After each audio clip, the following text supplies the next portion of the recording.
she got no's left and right. She went to all of the managers at Mount Bachelor. She went to city officials in Bend. She got no's everywhere she went. So she said, well, forget it. I'm just going to the top. I'm going to go straight to Bill Healy. At that time was the general manager, owner, creator, everything of Mount Bachelor. And she just marched right into his office and said, hey, Bill, I think this race could bring a lot of people here in the spring and highlight all the great things you can do in this season in Bend. And he looked at their course map, he looked at the proposal, and he said, yeah.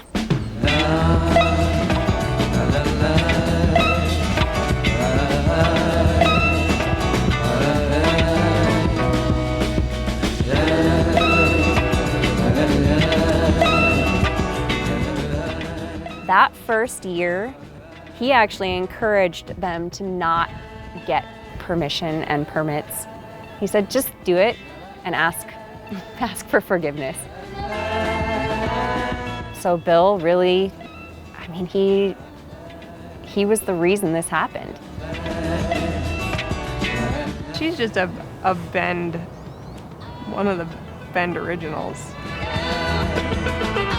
Jenny was kind of like a Pied Piper, you know. She was so calm and collected and just kind of, let's do this thing. And no one had any doubts, and just when Jenny was doing it, we were doing it. They were really good people. He looked at me and he said, your mom is the craziest skier I've ever known in my life. It's just, her energy was just insatiable.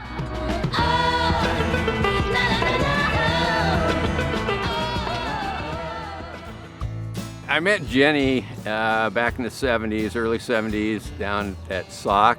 It was Jenny Geyer then. She'd gone to Southern Oregon College in Ashland. My mom was at that point an All-American field hockey player and downhill skier. Her passion, her number one love in life was skiing. And then she met my dad.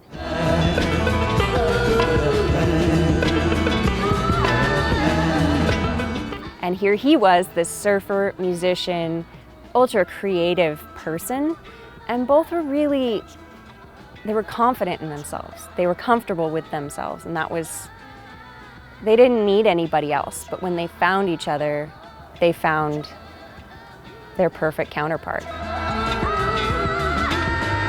As a young couple, they were gung-ho. They didn't stop traveling. I mean, they lived in New Zealand, Tonga, Jackson Hole, lived on the Rincon down in California. I mean, they just didn't stop. And Bend was that community that actually seemed like the right fit for a couple with that kind of energy. She had been coaching for the Skyliner Ski Club, which is now MBSEF, and had started a program for little Mighty Mite racers that are under 13. These kids would follow her like ducklings, you know, with the mom, but keeping track of them was kind of tough. And so she said if they all had a uniform or something, and all they could afford was ski hats. So she did the Pole Pedal Paddle to be a little fundraiser to buy those ski hats for these Mighty Mite kids, and it worked. And I think it just kind of blew them away how popular it became. My parents, they were just doers. I guess they didn't just talk about things. They made them happen.